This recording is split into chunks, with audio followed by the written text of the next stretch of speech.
Lucas Mazo, defensor público no Rio Grande do Sul, e comigo estão Maurício Rossato, juiz de direito em Minas Gerais. Tudo bem, Maurício? Tudo certo, Lucas. E Adriel Fernandes, advogado e estudante para concursos. Tudo bem, Adriel? Tudo certo, Lucas. O AprovaCast tem o objetivo de te auxiliar na caminhada rumo à aprovação em concursos públicos. A ideia do nosso programa é trazer a você uma conversa informal e descontraída sobre métodos de estudo e dicas para que você estude mais e melhor a cada dia.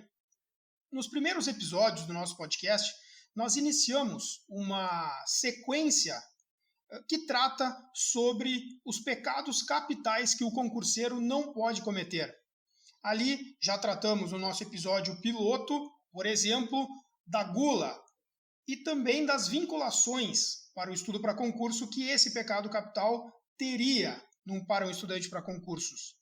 Num segundo episódio, nós falamos sobre a avareza e então, depois, falamos sobre luxúria no terceiro episódio. Agora chegou o momento de nós fazermos as correlações com o pecado capital da ira. E, Adriel, quero começar contigo. Quais foram as vinculações que tu pesquisou e que tu verifica no estudo para concurso com relação a esse pecado capital da ira? Eu pensando na ira como um vício que leva a um sentimento de ódio e rancor descontrolado, né?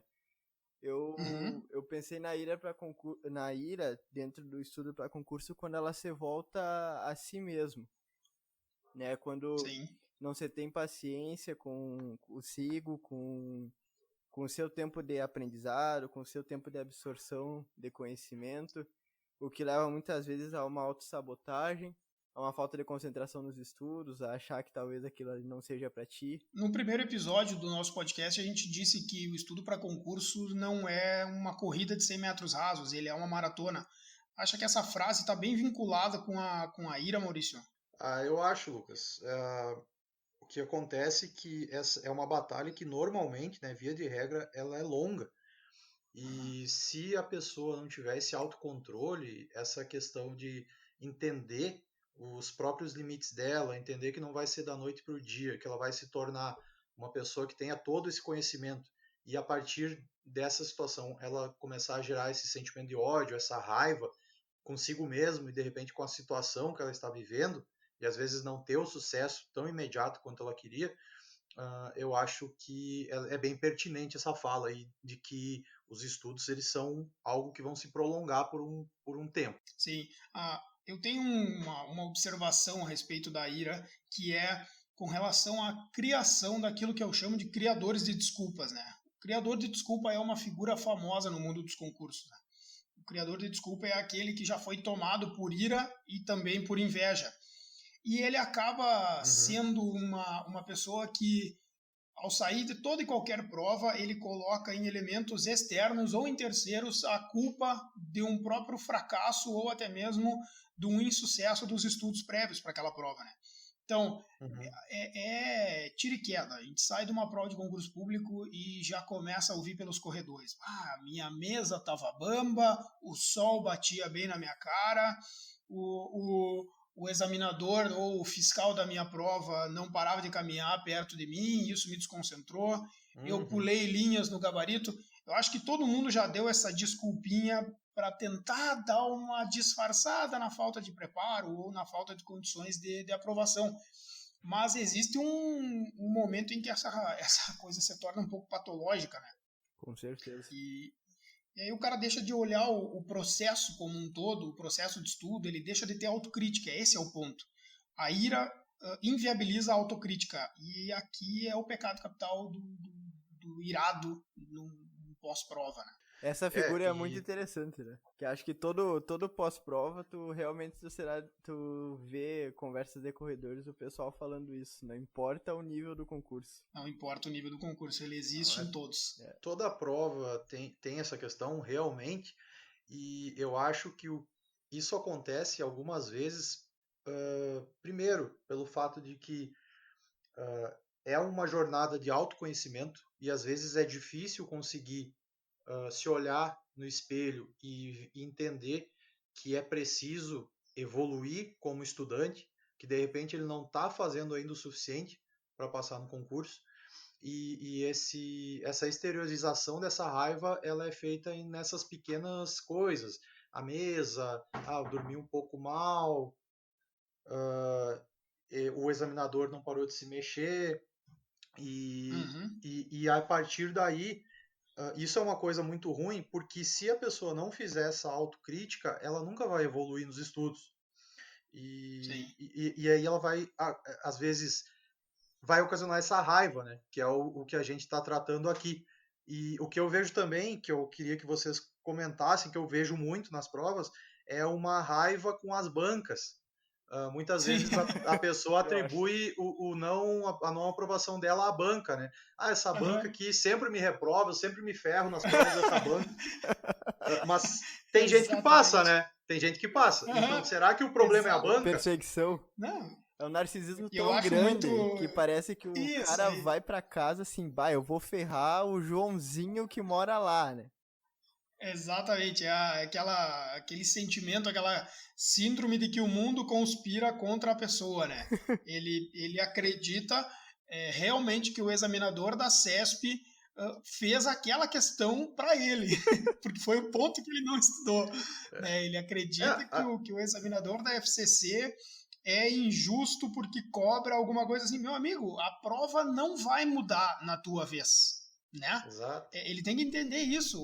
Ou ele começa a dançar a dança do concurso para qual ele está se propondo fazer, ou ele vai ser frustrado, porque o concurso não vai mudar. Não vai. A probabilidade dele mudar é 1%. Né? Então, controla essa raiva, controla essa ira, deixa de ser um inventor de desculpa, faz a tua análise autocrítica e vai para a próxima. Porque não vale a pena perder tempo com isso. A dica aqui, para evitar que surja essa raiva em relação à banca de concurso, pelo menos para mim ajudava muito, abrir o edital ou confirmou o concurso que eu quero, confirmou a banca, vai ser CESP, digamos. Começa a fazer questões da CESP. Foca nas questões da CESP. Não digo para focar exclusivamente, mas tenta entender as questões da banca. Tenta entender que quando cai determinado assunto é daquela forma. Tenta entender que eles adoram esse assunto aqui, vai cair mais. Isso te previne, isso te tira a fragilidade de entender essa questão de como a banca vai cobrar. Por exemplo, é muito interessante esse ponto. A minha prova vai ser de acertando uma eu ganho 1 ponto, errando uma eu perco meio ponto ou perco 1 ponto. Faz simulados desse tipo de prova. Porque se chegar na hora e não tiver um plano de ação, por exemplo, eu não sei, eu vou chutar ou eu vou deixar sem marcar para não perder? Tudo isso evita que posteriormente surja essa desculpa. Que essa banca me ferrou, essa banca sempre ferra nessa matéria. Então, acho que seria uma dica válida, pelo menos eu fiz assim na minha preparação. Mas assim, também eu ainda acho... aprender a forma de escrita da banca, né? A forma de cobrança das questões. Mas eu ainda acho que exige, sabe, uma boa dose de resiliência. Porque eu vou dar um relato de experiência daí.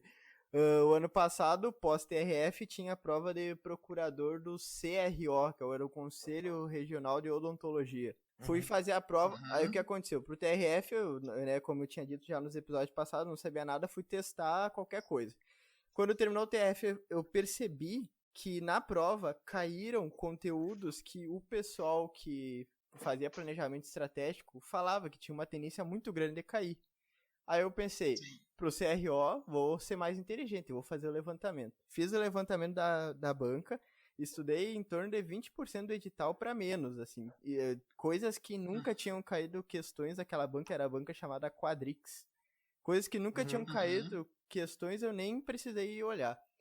Aí, o que aconteceu? Na prova, todos os editais da Quadrix anteriores tinham, em condicional, caía jurisprudência. Mas nunca, desde a existência da banca, desde onde eu consegui prova, caíram questões de jurisprudência. Me preparei, todas as questões da prova que caíram sobre o que eu estudei, eu acertei. Mas eu errei 5 questões que eram só sobre jurisprudência, porque eu não estudei porque nunca tinham caído, mas naquele ano caíram. porque Sim. trocaram os examinadores, trocaram quem fazia a prova. E os caras Sim. que assumiram manjavam de jurisprudência. Eu tive que, né, tá bom, eu não estudei, a regra tava posta no edital. Só restou a ira. Exatamente, não, restou eu ir pra casa, né, e essa é a regra. É que eu acho que a ira é um sentimento comum para todos que fazem, que se preparam para uma prova e que são, de certa forma, surpreendidos pela forma de cobrança, por exemplo, das questões pela banca. Por exemplo, num caso desses, né? Eu me preparo e tal, mas o que a pessoa tem que entender é que ela tem que se preparar de algum jeito e a estatística diz que se ela analisar aquilo que já caiu, é provável que a tendência, né, que o formato seja mantido. Pode acontecer uma mudança? Pode. Mas é melhor tu ter uma preparação prévia do que tudo ser surpresa. Exatamente. Né? Então, existe sempre a chance de ter uma surpresa, mas quanto menor ela for, melhor. E é para isso que se estuda de forma estratégica. Exato, até porque eu não conseguiria, tipo, naquele momento, por exemplo, eu não conseguiria fazer outro estudo. Aquele foi o melhor estudo que eu fiz, que eu podia fazer. Foi o mais estratégico possível. Não deu. Sim. Contingência da vida. Estamos alheios a algumas coisas também, né? Claro, exatamente. Tem uma outra consequência, eu acho que é uma consequência natural, né? Do criador de desculpa, que é já um resultado do pecado da ira, que cai sobre alguns. Ele primeiro vira um criador de desculpa e depois ele vira o que eu chamo de concurseiro de fórum. Mas não é o fórum onde o Maurício trabalha e faz audiências, né? É o fórum virtual. É grupo de WhatsApp, grupo de Facebook, que é aquele concurseiro que passa o dia inteiro descendo pau na banca, descendo pau na questão que não está bem atualizada, fazendo análise ortográfica de determinada redação de alguma das alternativas das questões, inventando ponto de anulação que não vai acontecer, tá? E literalmente perdendo tempo e perdendo foco de estudo. Esse concurseiro de fórum é um resultado da ira má controlada, né? Ele acaba se envolvendo em outras coisas, meio que numa tentativa subjetiva até mesmo, de que com essas críticas dele a banca mude a sua forma de agir. Isso não vai acontecer. Não perde tempo, entendeu? E eu acho que a pessoa entra também nesses fóruns, nesses grupos, para tentar validar o argumento dela. Para que pelo menos uma outra pessoa fale, realmente essa questão aí tava uma porcaria, e aí ele se sente melhor. Só que o problema pelo menos pra dizer que a prova tava horrível. E tá louco, né? Toda a questão do acesso. Tem isso no que concurso, né? E tem aquele problema do efeito rede social. Quando posta uma coisa nesses fóruns, tu não simplesmente posta e abandonou, né? Tu posta e fica acompanhando para ver quem é que vai curtir, quem é que vai comentar, para comentar o comentário dos outros. Se vier uma pessoa que não concorda contigo para contrariar esse argumento, e aí, ao invés de perder o tempo analisando por que errou a questão, como poderia melhorar, ele faz essa fuga, né? Que ocasiona a ira, a posterior à ira, na verdade, para tentar justificar a reprovação dele. Eu lembro de um exemplo muito bom para esse tipo de coisa que pode ser solucionado através do estudo das questões da banca. A FCC sempre foi uma banca que fazia algumas determinadas questões que, se havia dúvida entre duas alternativas, na maioria dos casos a alternativa certa era aquela que mais se aproximava da letra da lei. Tá? Então, às vezes o sujeito ficava olhando aquela outra alternativa sedutora ali, que está parecida com um informativo recente do STJ ou do STF, mas que ele não lembra muito bem, e ele tem a dúvida com relação àquela outra alternativa que é mais próxima à letra da lei. Na FCC, responde-se de um jeito. Na CESP, responde-se de outro. Porque a CESP é uma banca muito mais vinculada com o entendimento jurisprudencial do que com letra fria da lei. Exato. Então, se a pessoa conhece o formato de pensamento normal dessa banca, ele consegue até mesmo jogar dentro da prova uma estratégia para, daqui a pouco, um chute inteligente, né? Exato. Claro. E aí ele evita a ira do pós-prova. Evita a ira. Só que a real é que o chute, né, ele tem que vir acompanhado de um estudo aprofundado da questão, porque senão tu acaba fazendo 50% da prova e vai chutar os outros 50%, daí. Aham, sim. Até por isso eu acho que uma hora nós vamos fazer um episódio sobre a forma de resolver questões objetivas. Eu sempre resolvi questões objetivas riscando aquilo que não era o certo, Sim. né? Uhum. Eliminando o absurdo, eliminando o menos absurdo, até o momento em que eu chegava em duas alternativas, ou em uma com certeza, mas aí eu já tinha reduzido outras duas ou outras três. Sim. Né? Saber o porquê não, né? Isso é Saber o importante. porquê não. Se tu tem um conhecimento amplo, é muito difícil que tu fique em dúvida nas 5 alternativas. Uma Sim. delas tu vai conseguir eliminar, né? Sobre exemplos de provas, recentemente eu fiz, aqui no Rio Grande do Sul, eu fiz a prova de delegado. Uhum. E era uma prova extensa, e ela era uma parte dela pela parte da manhã e outra pela parte da tarde. E Sim. aí eu fiz porque muito para treino, né? E porque era no Rio Grande do Sul também acabei fazendo. E aí caiu uma questão sobre envolvia o crime de disponibilizar imagens obscenas na internet e dizia que era competência da Justiça Federal. E eu me recordava que tinha aquela questão que se era transmitido somente em grupos fechados pelo WhatsApp, seria competência da Justiça Estadual. Uhum. E aí eu não marquei essa alternativa, mas justamente foi essa questão aí. Eu não estudei a banca. E aí, Sim. o que eu fiz? Fui lá pro fórum, que tinha a questão das discussões das anuladas, né? E eu falei, não, isso aqui não tá certo. Coloquei lá N jurisprudências, coloquei o informativo que tava essa questão aí do WhatsApp, do Facebook, dos grupos Que eram fechados. mais específicas do que a questão, né? Exato. O que aconteceu? Uhum. Perdi tempo e não anularam a questão. Por quê? Porque eu não estudei a banca.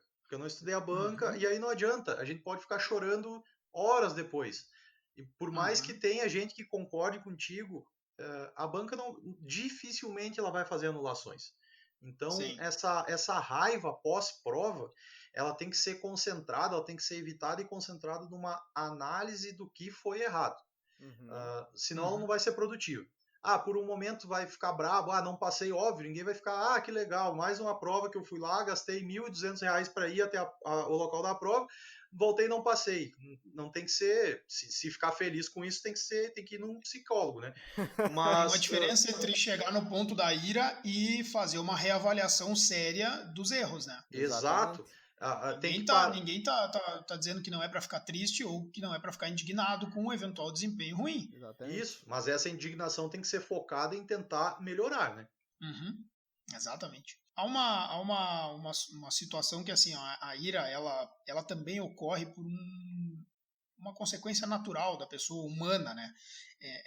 É um sentimento humano.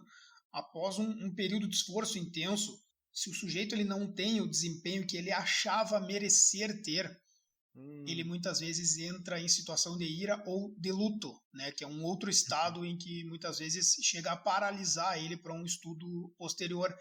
Mas quando ele entra em ira, ele tem que entender que muitas vezes o fato dele achar que merecia passar na prova não significa que o mundo vai conspirar e que as coisas vão dar certo para ele passar. Infelizmente, a pessoa tem que conhecer a realidade dela e saber que, sim, é possível que alguém que fique em casa todo o período de tempo sendo sustentado pelos pais possa passar antes que você, que trabalha, que tem 3 filhos para educar, que limpa o apartamento quando chega em casa de noite e vai estudar de madrugada e dorme 4 horas por dia. Não há nenhuma regra no mundo que diga que porque você tem tantas dificuldades, você vai ser o primeiro a passar. Certo. E a pessoa não pode cair nessa armadilha de achar que existe isso, porque não existe. Então ela tem que conhecer a realidade dela e trabalhar com calma. Eu estou fazendo o máximo que eu posso, eu vou rever o processo, vou analisar aonde foi o meu erro e vou focar para o próximo passo. Até porque, se ela tem tantas dificuldades na vida, a vida já ensinou para ela que desistir não é uma opção, né? Exato. Certamente. Uma vez eu vi um relato de uma juíza do trabalho no Instagram e ela disse que antes do concurso que ela foi aprovada, ela fez um em que na sala dela tinha uma filha de um desembargador. Daí a menina conversando com ela, daí perguntou, tu só estuda ou trabalha também? Daí essa juíza disse, eu tenho que trabalhar o dia inteiro, estudo só durante a noite. E a guria largou isso, né, um pouco antes de pegarem as provas. Mas pra quem tem que trabalhar demora muito mais pra passar, né? Aí ela disse que engoliu aquilo a seco. Pode ser uma verdade, mas pode não ser. Exatamente. Né? O ponto é que ela que estava ali se preparando, ela não pode chegar no momento e pensar assim, realmente eu não tenho condições. Exato. A minha dificuldade me impede. Então, ela não pode chegar no ponto da ira e muito menos no ponto do luto ou de desistência. Né? Exato, até porque depois o outro que ela fez, que daí é o que ela é juíza hoje, o desembargador, que era pai da menina, empossou ela e falou pra ela que a filha dele tinha desistido. Aí olha só. Eu acho que quem começa nessa caminhada do concurso e ele já souber de algumas situações e evitar essa questão da ira já é um grande passo. Porque muita gente começa o concurso, começa essa jornada desavisado. Isso é às muito vezes interessante. O que acontece? O que eu acho que acontece às vezes? Vem de um ensino fundamental, de um ensino médio, do ensino superior, em que sempre tirou 8, 9. E passa direto na prova do OAB, sempre foi muito elogiado nos estágios que fez, e de repente cai para o mundo dos concursos aí e foca num concurso bem concorrido, que hoje eu acho que não tem concurso que não seja concorrido. Né? Exatamente. E aí ele falha. Aí ele falha, e o que vai acontecer? Não, mas eu sou bom, como é que eu não estou passando? Sempre me falaram que eu era bom, né? Sempre me falaram que eu era o primeiro da sala, que eu era o aluno mais inteligente. Como que agora eu não consigo passar para um concurso que, em tese, eu achava que seria fácil? Certo. Isso. E eu acho que se o concurseiro ele entrar já avisado dessa situação, que de repente ele não é o melhor, que de repente ele vai ter que se esforçar ainda muito mais, isso aí evita que ele caia na armadilha de depois sentir raiva da situação que ele está vivendo. E eu acho que a grande sacada é o concurseiro se preocupar com as coisas que ele tem controle. E quais são as coisas que ele tem controle? Sensacional essa tua dica, é isso aí.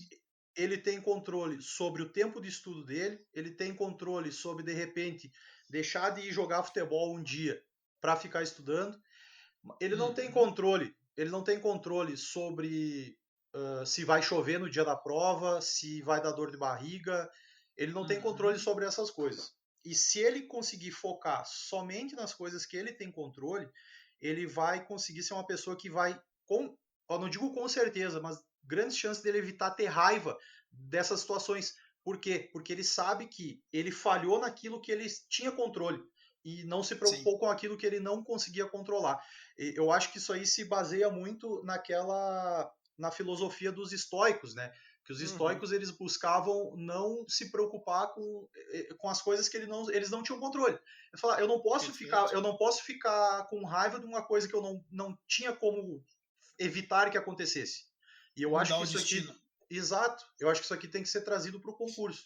Se o candidato focar naquilo que ele tem controle, que principalmente é estudar, e estudar com qualidade, ele evita muito essa questão de ter raiva de alguma situação.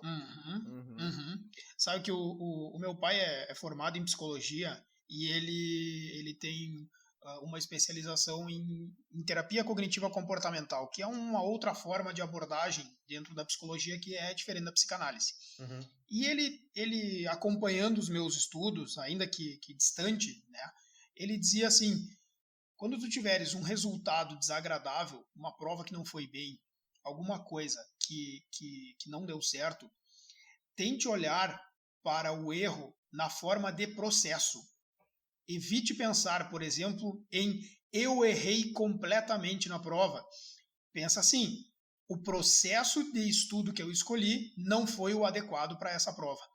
Porque isso passa uma mensagem para o teu cérebro de que basta fazer alterações no processo, e essa é a mensagem certa, alterações no processo para que o meu resultado se aproxime daquilo que eu quero. O próximo vai ficar mais próximo. E depois, mais próximo ainda.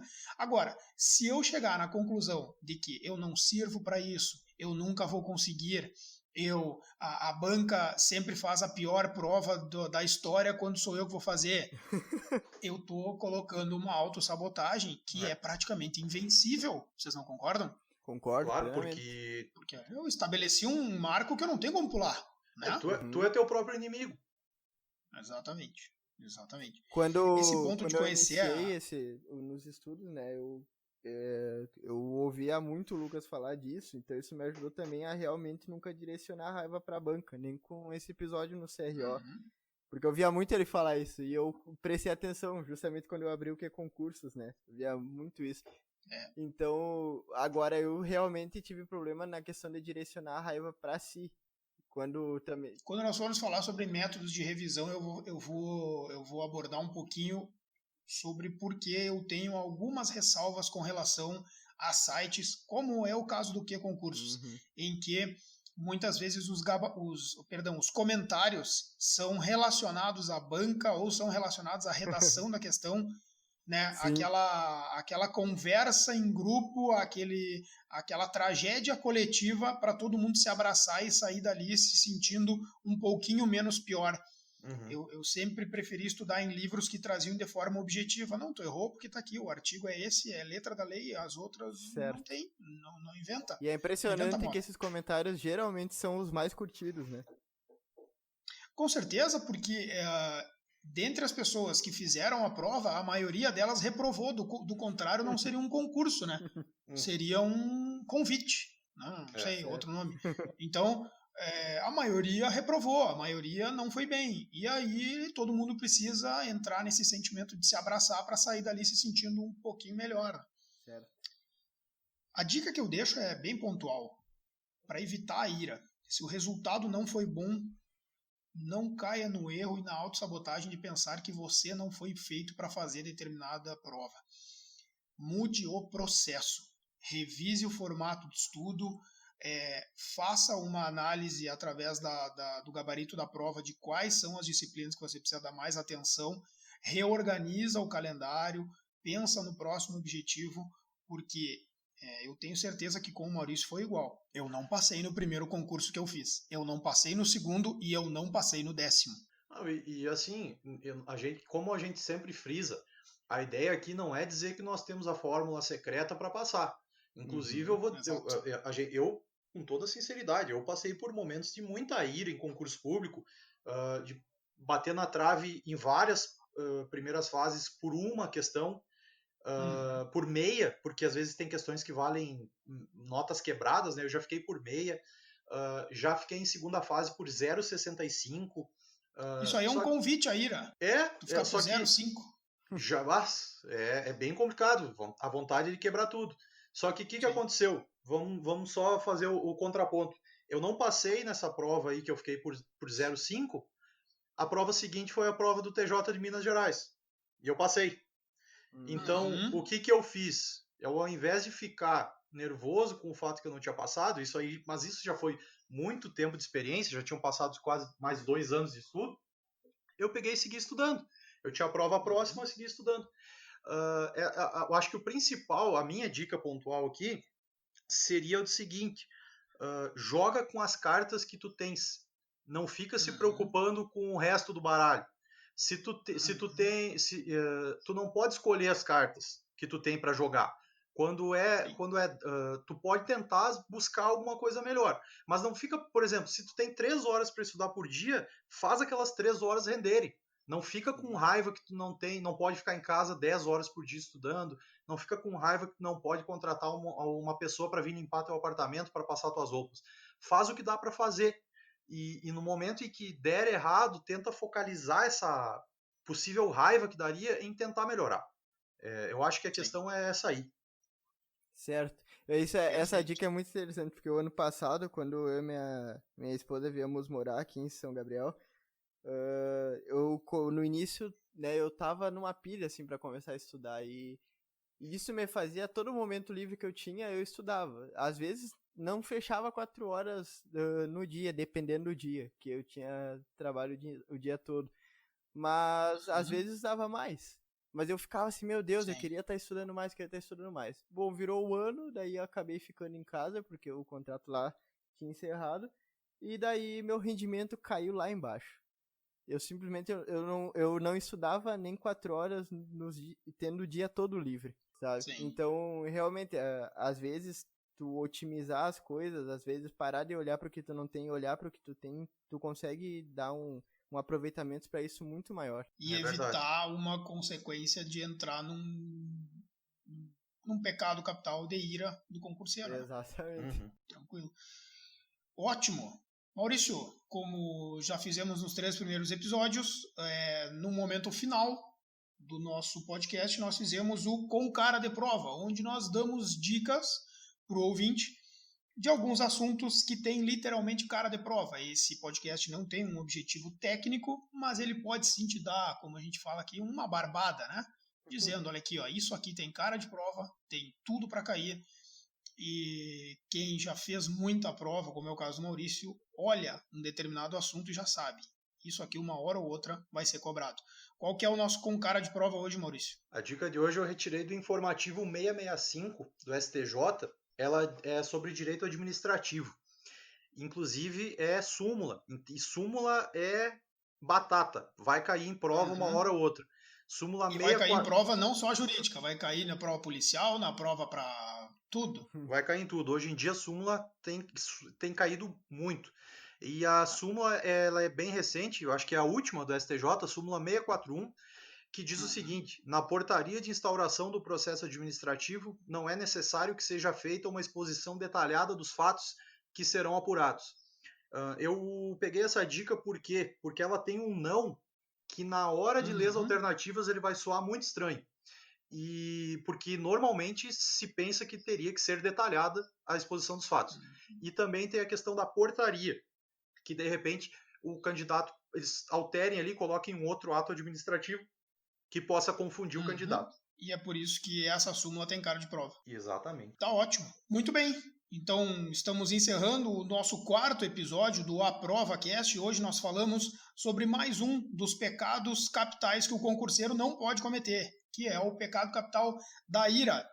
No próximo episódio, nós vamos avançar nos nossos pecados capitais e você, se está gostando do nosso podcast, também pode começar a mandar dúvidas para o nosso Instagram, que é o AprovaCast. Nós vamos também abrir um quadro, assim como no Com Cara de Prova, nós vamos abrir um quadro para tirar dúvidas dos nossos ouvintes.